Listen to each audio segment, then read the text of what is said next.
come in. So welcome everybody back to the Irish 30. We're really excited to bring you this topic of self-care this month, something that is often overlooked, and it's really important that we do prioritise our mental health and self-care, especially now that we're in Mental Health Month. Just before I get started, I'd like to acknowledge that I am joining this webinar from the lands of the Guijo people, and I acknowledge the traditional custodians of the various lands which you're all joining from today, and any Aboriginal and Torres Strait Islander people participating in this webinar. So for those of you that are new to the Irish 30, my name is Roisin. I am on the board of the Irish Support Agency, and I'm joined by Ronan and Kevin. Ronan and Kevin are going to be doing most of the talking tonight, but you're all very welcome to come off mute, ask any questions. You can pop them into the chat box, or you can just put your hand up and we'll invite you to come off mute. And just whenever you're not speaking, if you could keep it on mute, that is really good for the background noise. So tonight's topic is all about self-care, and I'm going to pass over to Ronan and Kevin. So take it away. Thank you, Roisin. Thanks everyone for joining us this evening. So just by very brief way of introduction, my name is Ronan McDonald. I'm the founder of CRED. We work at the intersection of education and technology. We help people learn and understand about their brain so they can build sustainable habits. So I'll have the pleasure of asking Kevin some questions and around self-care and sharing some of my own experiences during this webinar as well. Kevin, can I hand to you to introduce yourself, please? Thanks, Ronan. Thank you, Roisin. Again, by way of brief introduction, so my name is Kevin Clancy. My background is actually in psychology. I originally trained and worked as a sport or performance psychologist, and I've been working in the area of mental health, well-being, and high performance since moving to Australia. I'm a Cork man, since moving to Australia in 2013. I'm also a mindfulness meditation teacher. And yeah, I'm keen to share some of my experiences around self-care this evening, but also to hear from as many people as we possibly can in this. I'm well aware when we talk about the topic of self-care, whilst there is an evidence base to it or a scientific side to it, there's also a very personal side to it as well. So it's really figuring out what works best for you in your own situation. And hopefully we can explore that this evening. Might actually begin with a little arrival exercise before we get into the main session. I know we hadn't planned this, Ronan, it's just something that struck me. So if I could just invite everyone to just get yourself into a nice, comfortable position. Maybe if you're sitting, if you want to just make sure you've got a nice straight back, 2 feet on the floor. And if it feels right for you, maybe just lowering your gaze or even closing your eyes if that feels comfortable for you. And just beginning to turn attention inwards.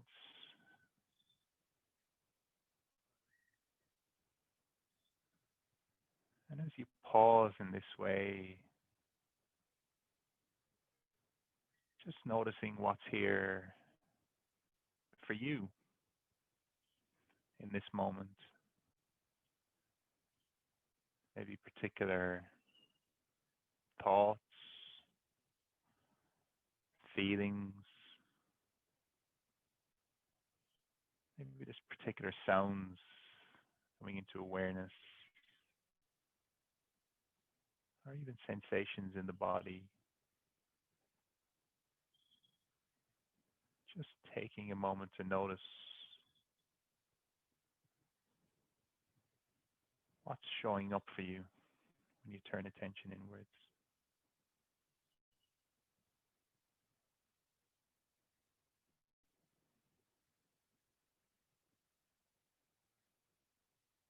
And in your own time, just bringing your attention to the breath, the process of breathing.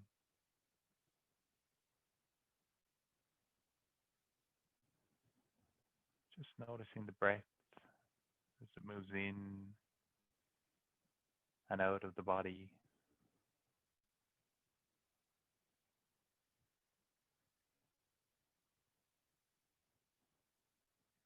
No need to do anything, just notice.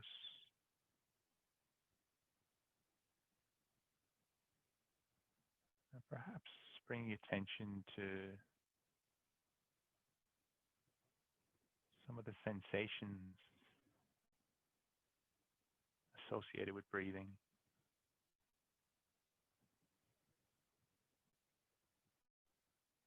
Perhaps narrowing attention to focus in on the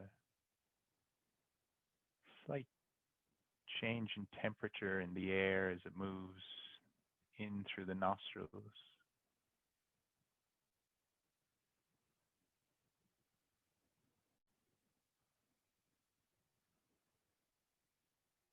Perhaps noticing the gentle rise and fall of the belly as it moves in rhythm with the breath.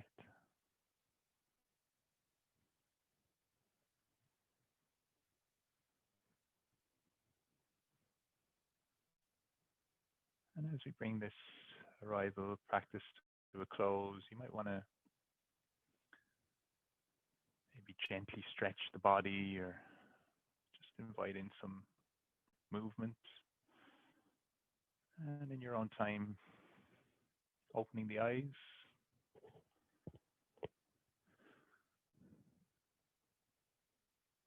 So Ronan, over to you. You've put me to sleep, Kevin. Thanks, Kevin. Lovely arrival exercise. And you should do one more piece of housekeeping as well. We are recording this session. A number of people can't be with us this evening, and it has been quite popular to watch, for many people to watch back. So we just ask that you don't take any photos and respect people's privacy on this webinar. So Kevin, I'd love to start with a question around some of the myths around self-care. So I think self-care can often be seen as a bit of pampering. You're going for a facial, or you're going to have the nails done. How would you define self-care? It's a really, really good question, Ron. I always use the analogy or the example of the airplane, the safety announcements on an airplane, where they'll always say in the event of an emergency to make sure that you put on your own life jacket first before helping anybody else. And for me, that's the exact same thing when it comes to self-care. If we want to help anyone else, if we want to be able to show up for anybody else, if we want to be able to perform well in our jobs, perform well in the various different roles we play in our lives, then it's vital that we're coming from a place where we're taking care of ourselves, where I know it's a cliche to say this, but where we're filling our own cup, essentially. Because if we're not, then yeah, there's a real danger in us burning out, and there's a real danger in us putting everybody else's needs ahead of our own. And the great irony of that is, if we constantly put other people's needs ahead of our own, and we constantly want to help other people, eventually we're not actually going to have the resources ourselves to be able to help other people. So it's going to be a hindrance to those people anyway. So that would be, I'm trying to remember back to what the question was. The question was, so how would you, we talked about some of the myths around it, how would you define self-care? So it's essentially putting on your own life vest or oxygen mask first. Yeah, absolutely. Yeah. That for me would be the most important thing. The way that I would view it from experience and from working in this area and seeing various different people go through their different struggles is that you really can't perform or be well in the various different aspects of your life unless you're taking care of yourself. Kevin, what about the thought that comes to mind for people as well, that self-care can often be seen as selfish? Yeah. Again, I go back to to that idea, that point around if we're not taking care of ourselves, we can't take care of others. So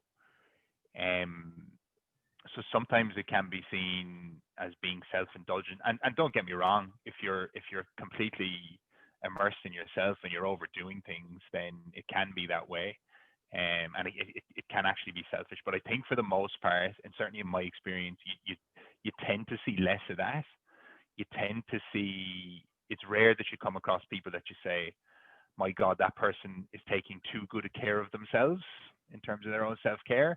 It's normally the opposite. It's normally that people don't invest enough time in themselves and in their own well-being, and in doing some of the different activities that can help around self-care. And I guess the other thing I'd say as well, Ronan, or a point I'd be keen to get across is it doesn't need to be anything elaborate. Like, it doesn't need to be, the 1st of January syndrome where we all wake up on, new year, new me, and I'm going to do this in exercise, and I'm going to do this in meditation, and I'm going to help people in this way, I'm going to join this group, whatever it is, and then we completely overdo it. My suggestions and recommendations around self-care is just like do it, take it one step at a time, and if you're somebody who doesn't do a lot of self-care, it can just be small things like putting aside half an hour to go for a walk, putting aside half an hour for yourself just to read a book, to be curious about a topic, to watch a documentary, whatever it is. If it's going to be something that's going to feed your well-being, feed your brain, then that's going to be good for your self-care. And what about from a male perspective? It's not traditionally seen as that it's something that males kind of prioritize.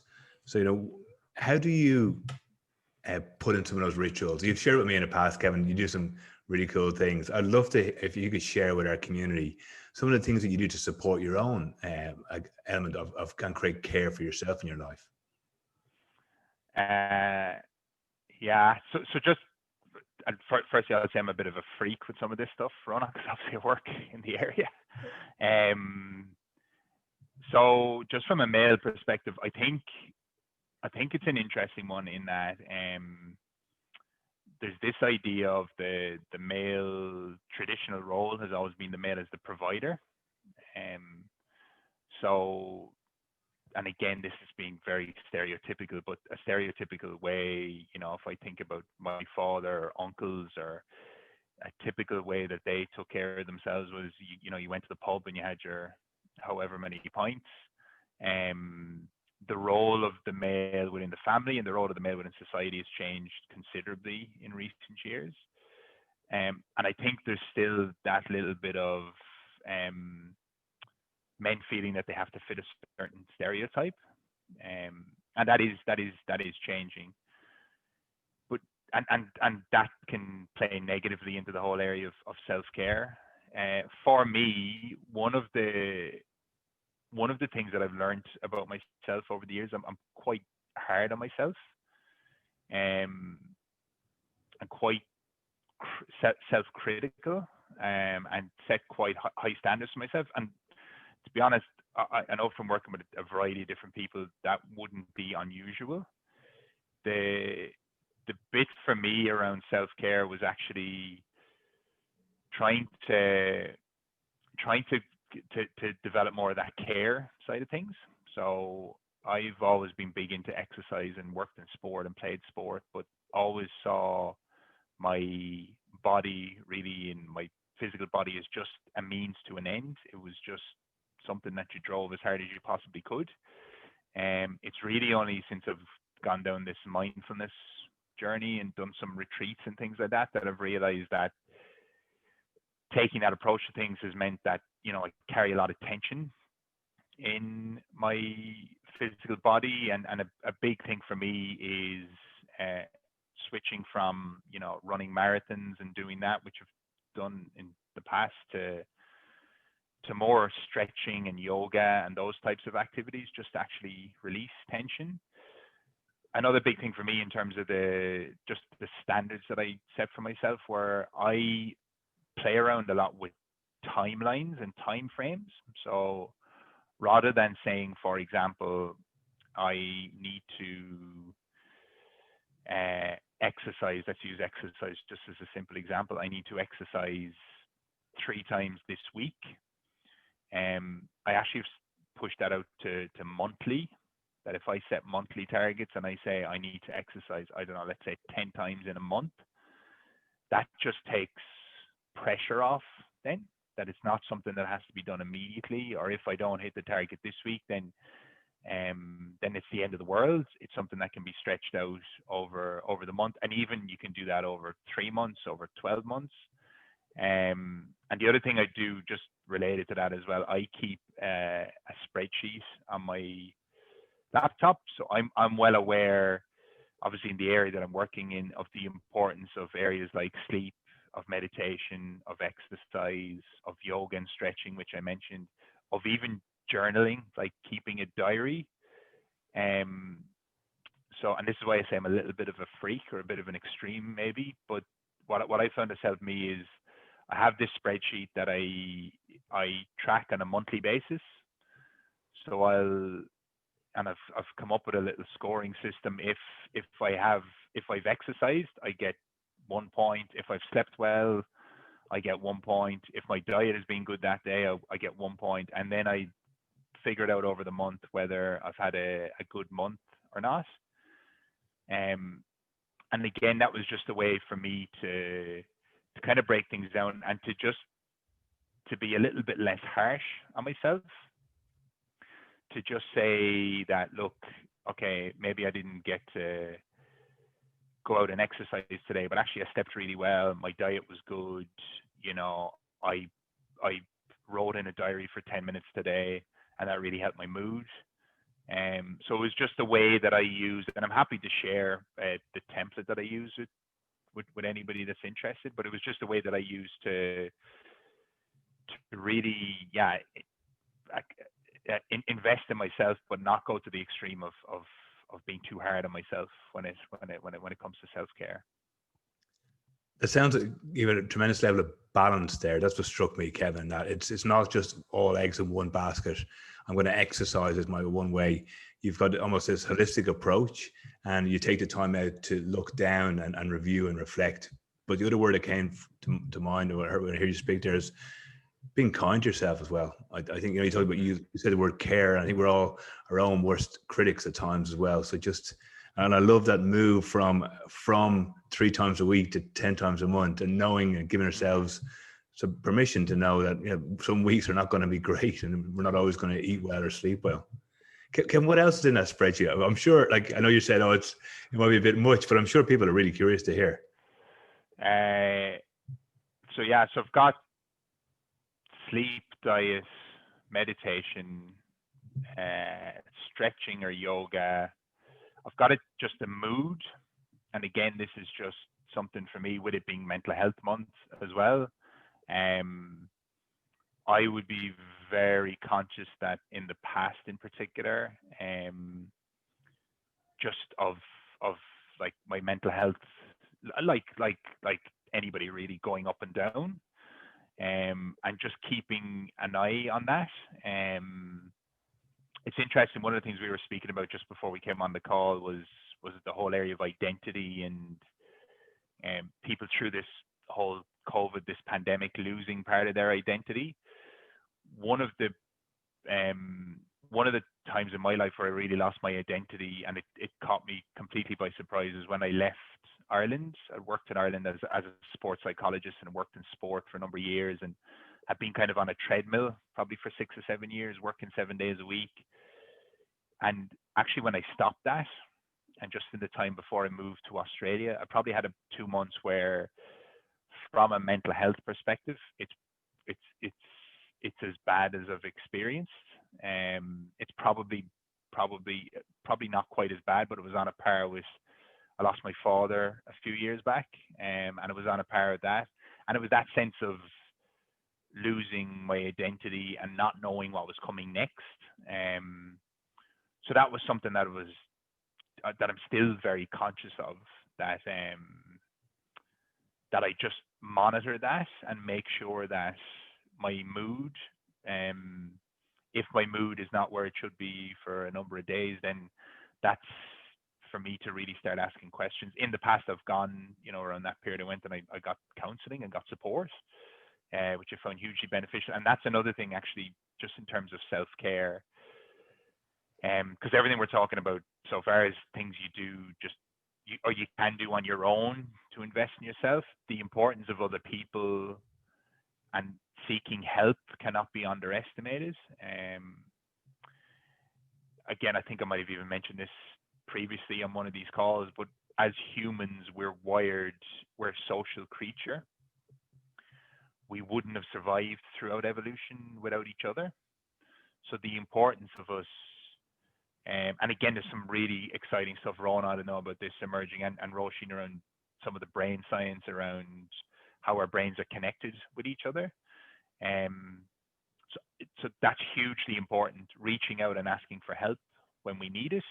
And that's another reason with that tracker, I don't know why I'd monitor mood as well, just to make sure that I'm staying on top of it.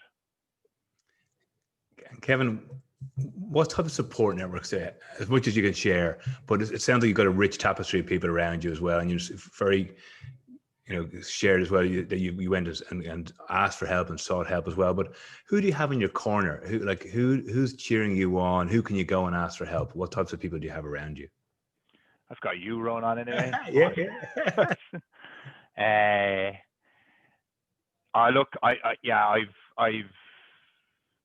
I've got. I'm very, very blessed, is the way I put it. I've got Vicky, my wife, who, we're in each other's corners, and we're kind of big into this area. Like, Vicky works in the area of alternative therapies as well. She's a reflexologist and a Reiki practitioner.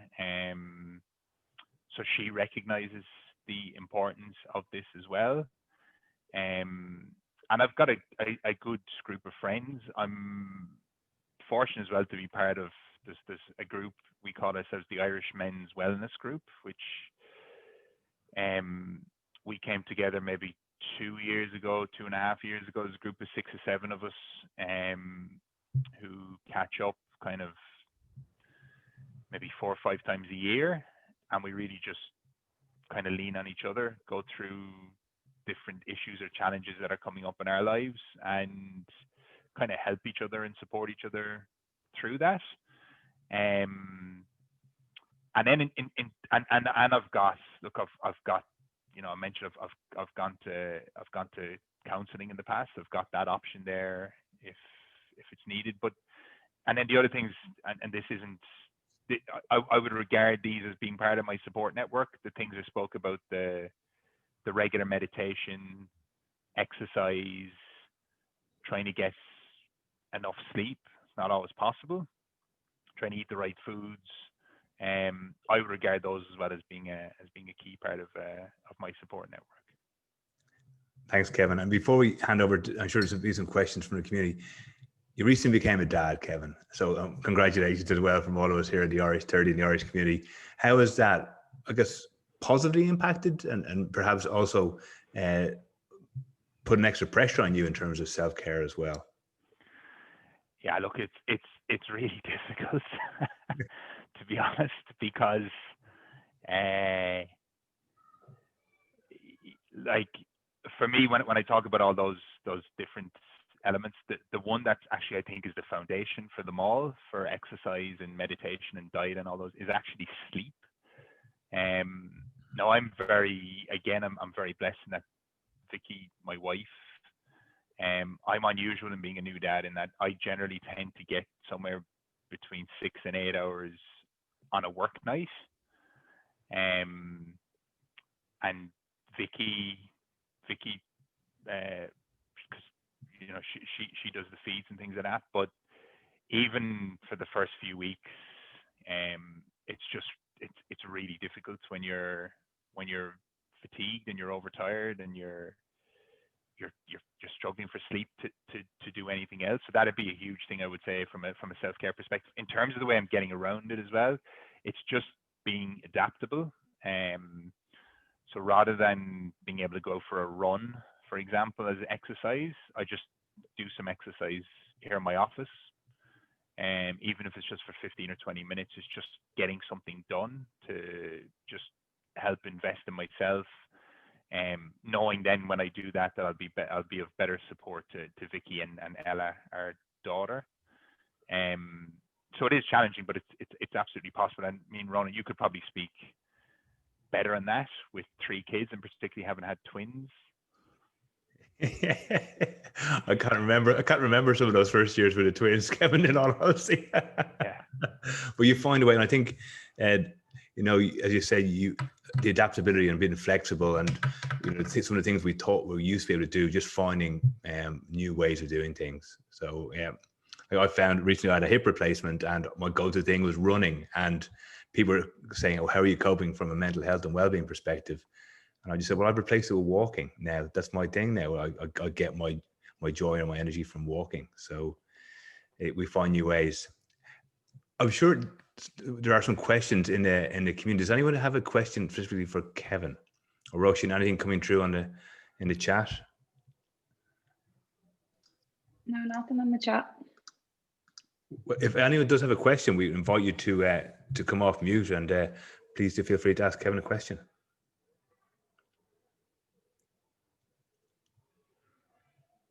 Tomas, are you? We can't hear you. I think you're still on mute. Yeah. Can you hear me now? We can hear you now, Tomas. Yes. Yeah, I was interested, seeing as we're all Irish and we live in Sydney. We're here confined to Sydney because of the COVID. We're very generally much more sociable than others, and a lot of our identity is to do with place and accent. And we're living in a country where you have a claustrophobic uniformity of accent in the media that disregards any other accent apart from Australian accent. From a linguistic viewpoint, it should be studied because it has a very it has a very bad effect on Irish people who identify in company with other people with accent. Australians generally, they don't socialize in the same way as Irish people do and talk. Irish people love to talk. But we have to put up with this bland, uniform accent where every place name, every surname, every foreign name, every Irish name is mangled and mispronounced. That's the most difficult thing in this COVID period for me personally and for quite a number of other people of Irish descent. There you go. Thanks. Yeah. Thanks for sharing. Thanks for sharing, Tomas. And absolutely, one of the reasons is actually why we set up the Irish 30 in the first place. And a few people have commented on this, was just to hear other Irish people and hear other Irish accents and just connect through this community. It's really important. It's even more important through this strange time that we're going through when we can't connect in the ways that we would have done in the past. So thank you very much for sharing. Thanks, Tomas. Yeah, as you say, I build on that. Yeah, connection. We saw earlier on, I think Roisin picked up this pretty early, that people were needing a sense of connection in the community. And I don't know if you've seen one of the webinars, but we dedicated one specifically on the topic of connection. So you can watch it on the YouTube channel. It's available for viewing if you haven't already seen it. And Roisin, do you want to share a bit more about some of the other webinars we have got coming up as well, if there's no other questions at the moment? Yeah. I was just looking at my calendar there for the date of the next one. So again, it's the first Monday of the month. So that next one is going to be on the 2nd of November. For that one, we're talking about grief because it actually came through from the community that this would be a good topic to cover. Obviously, November is normally when we would have our Irish Mass for the deceased and All Souls Day. We just wanted to I suppose touch on something a little bit different, but obviously this year with people not being able to get home, if there has been loss in their families, we think it's really important that we do. And even if you haven't directly been impacted, you know, there may be a friend or someone else that you work with who has been, and you're not sure how to be there for that person. So we have Orla Shiel, who is an Irish counsellor in Sydney, and she focuses on grief and loss. And we're also going to be joined by a young girl called Abby, who's going to share some of her personal experiences of bereavement. And that's the November one. And December, we're going to then lead into the Stronger Together initiative. So that's a new kind of program that we're working on at the moment. And it's going to run throughout December and into the first few weeks of January. So basically, every year, the Irish community would normally go places or go home or have family coming over for Christmas. And we just recognise that this year could be very tough for people. There may be people here who don't have many social networks. So we're going to put on a programme of events and get other organisations involved in that, and really collaborating with the community to have a whole host of things available for people to join in over that period. Some will be online and some will be face-to-face with all the kind of social distancing and hygiene in place that we need. So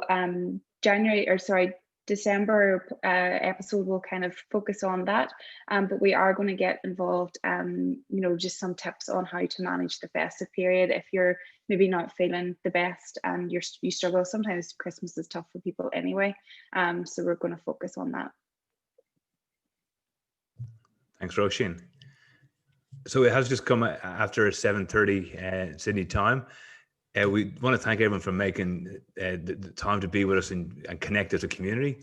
Thank you, Kevin, for sharing so generously as well your experience, but also some of the very practical tools that you have. And I think lots of us would like to see that spreadsheet if it can make it available. If anyone does need to leave, we want to thank them for being here. If you want to hang on and ask a few more questions, we do have a couple of minutes. We can make ourselves available. But thank you very much for joining us. And thanks, Ronan and Kevin, for the session. That was really great. Absolute pleasure. Thanks all. Thank you.